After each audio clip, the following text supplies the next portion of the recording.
अवधूत चिंतन श्री गुरुदेव दत्त श्री स्वामी समर्थ महाराज की जय.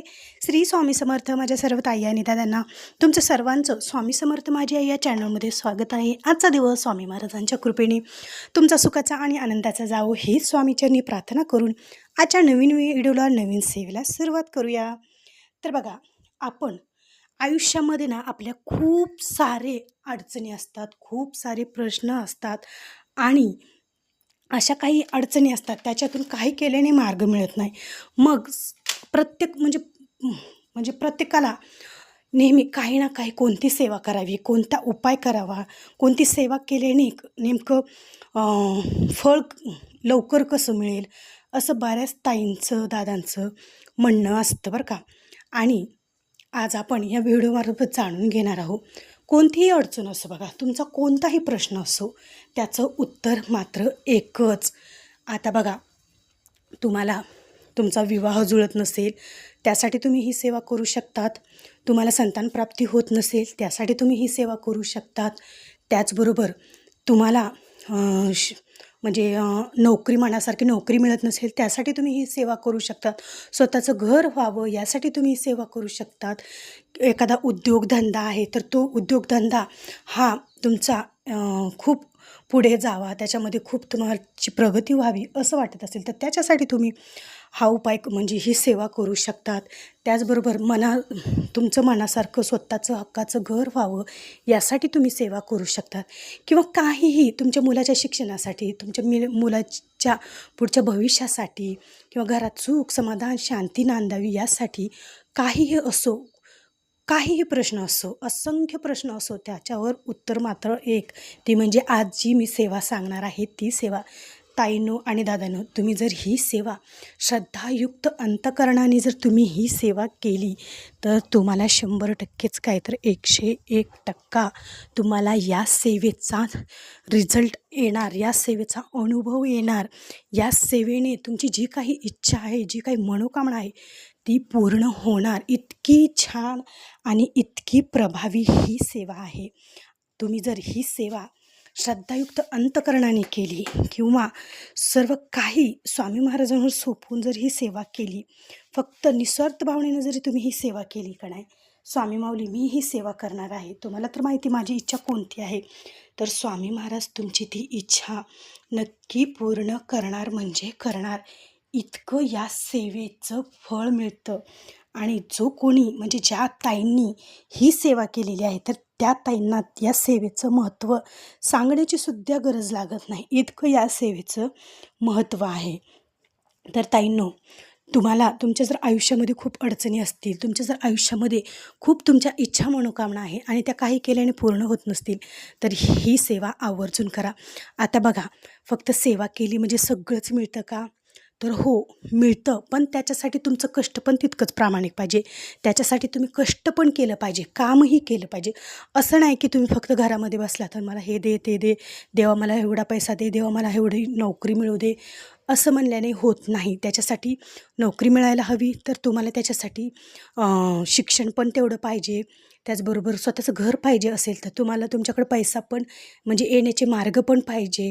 त्यासाठी तुम्हाला कष्ट पण करावं लागतं. पण त्या कष्टाला प्रामाणिक साथ मिळवायची असेल तर ही सेवा आवर्जून करा. आता बऱ्याच जणांना लक्षात आलं असेल की ती सेवा कोणती असेल. तर ताईंनो, ती सेवा 108 स्वामी चरित्र पारायण. बघा, श्री स्वामी चरित्र सारामृताचं 108 दिवसाचं हे पारायण जो कोणी 108 दिवसाचं स्वामी चरित्र सारामृताचं 108 पारायण करतो त्याच्या आयुष्यात कसलेही प्रश्न राहत नाहीत. कसलेही, कितीही कठीण इच्छा असो, कितीही कठीण प्रश्न असो, त्या प्रश्नातून मार्ग हा नक्की मिळतो आणि त्या प्रश्नाचं उत्तर हे तुम्हाला नक्की मिळतं. ते या सेवेनं, आणि ती सेवाच स्वामी चरित्र सारामृताचे 108 पारायण. खूप चमत्कारी हे पारायण आहे. तुम्ही एक दिवसीय पारायण केलेलं असेल, तुम्ही 21 पारायण केलेली असतील, तुम्ही 9 केलेली असेल, 11 केलेली असेल, पण तुम्ही 108 पारायण केलेली नसतील ना तर अवश्य करा. आणि 108 पारायणाची काय अनुभूती येते आणि 108 पारायणाची काय चमत्कार आहे तो तुम्ही स्वतः अनुभवाल. बघा, जी तुमची मनोकामना आहे, जी इच्छा आहे ती तुमची पूर्ण होणार म्हणजे होणार. इतकं मोठी ताकद, इतका मोठा चमत्कार तुमच्या आयुष्यात होणार, तो म्हणजे या पारायणानं.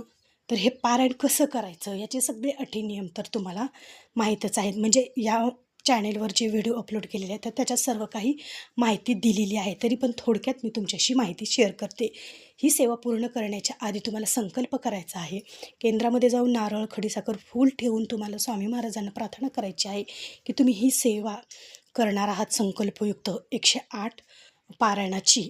मग स्वामी महाराजांना प्रार्थना करायची, निर्विघ्नपणे हे माझं पारायण पूर्ण होऊ द्या असं म्हणून. आणि नंतर तुम्हाला या सेवेला सुरुवात करायची आहे. आणि ही सेवा होईपर्यंत तुम्हाला बघा, विनंतीचा नारळ केंद्रामध्ये ठेवल्यानंतर घरी येऊन तुम्हाला संकल्प करायचा आहे. संकल्प करताना तुम्हाला तुमची जी काही इच्छा मनोकामना आहे, जी अडचण आहे ती स्वामी महाराजांना सांगायची आहे.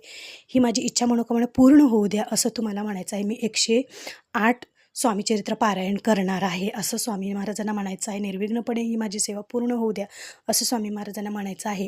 आणि या सेवेला सुरुवात करायची आहे. सगळ्यात आधी स्वामी महाराजांचा पंचोपचारी पद्धतीने अभिषेक करून घ्या. आणि अभिषेक केल्यानंतर मग पूजा मांडणी करून तुम्हाला म्हणजे पूजा मांडणी सेपरेटच करावी का, तर असं काही नाही. देवघरात स्वामी महाराजांची मूर्ती, या सेवेसाठी तुमच्या घरात स्वामी महाराजांचा फोटो, स्वामी महाराजांची मूर्ती असणं खूप महत्त्वाचं आहे.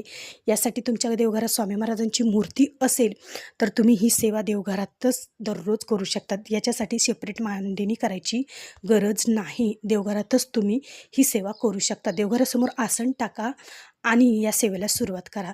सर्वात आधी तुम्हाला 11 वेळेस श्री स्वामी समर्थ या मंत्राचा जप करायचा आहे. 11 वेळेस तारक मंत्र म्हणायचा आहे. आणि नंतर स्वामीचरित्र सारामृतातील 1 ते 21 अध्याय एका बैठकीत तुम्हाला पठण करायचे आहेत. अशा प्रकारे नंतर आरती करायची आहे. जो काही नैवेद्य गोडाचा बनवलेला आहे किंवा जे साधं जेवण बनवलेलं आहे त्याचं नैवेद्य स्वामी महाराजांना दाखवायचं आहे. आरती करायची आहे. नंतर सर्वांनी तो प्रसाद स्वरूपात खायचा आहे. अशा प्रकारे तुम्हाला दररोज स्वामी महाराजांची ही सेवा अशा प्रकारे करायची आहे. आणि ही सेवा तुमची जोपर्यंत आहे तोपर्यंत तुम्हाला कडकडीत मांसाहार वर्ज्य करायचा आहे. सेवा झाल्यानंतर मांसाहार केला तर चालेल का, तर नाही. 108 दिवस तुम्हाला कडकडीत मांसाहार वर्ज्य करायचा आहे. आणि त्याचबरोबर परान्नसुद्धा तुम्हाला वर्ज्य करायचं आहे. बाहेरील अन्नाने तुम्हाला दोष लागतात आणि ह्या दोषामुळे तुमची सेवा ही पूर्णत्वाला येत नाही. त्याच्यामुळे तुमची सेवा कुठेतरी सेवेमध्ये अडथळा निर्माण होतो. त्याच्यामुळेच परान्न वर्ज्य करायचं आहे, मांसाहार वर्ज्य करायचं आहे. अशा प्रकारे तुम्हाला ही 108 दिवसाची सेवा करायची आहे. बघा ताईंनो, तुम्ही जर अंतःकरणातून स्वामी महाराजांवर संपूर्ण विश्वास टाकून जर ही सेवा केली ना, तर नक्कीच तुमची ती सेवा पूर्ण होणार. कारण सेवेपेक्षाही ना आपला विश्वास खूप महत्त्वाचा असतो. जर तुमचा विश्वास डगमगत असेल, मी ही सेवा तर करायली, पूर्ण होणार की नाही, माझी इच्छा पूर्ण होते का नाही, स्वामी महाराज मला काय देतील का नाही, असं जर तुमच्या मनात विचार आले ना, तर तुमची सेवा ती पूर्ण होणारच नाही. त्याच्यामुळे मी ही सेवा करत आहे, मला स्वामी महाराज हे देणारच आहेत, असा पॉझिटिव्ह विचार ठेवून सेवा करा. बघा, नक्की तुम्हाला जे हवं आहे ते तुमच्या आयुष्यात तुम्हाला सर्व काही स्वामी महाराज देतील. फक्त आणि फक्त विश्वास ठेवा. तर अशी होती आजची सेवा. जर तुम्हाला ही सेवा आवडली असेल तर एक लाईक नक्की जरूर करा आणि कमेंटमध्ये श्री स्वामी समर्थ असं लिहा. चला तर मग ताईंनो, भेटू पुन्हाच अशा एका नवीन व्हिडिओसोबत, नवीन सेवेसोबत. तोपर्यंत माझ्या सर्व ताई आणि दादांना श्री स्वामी समर्थ.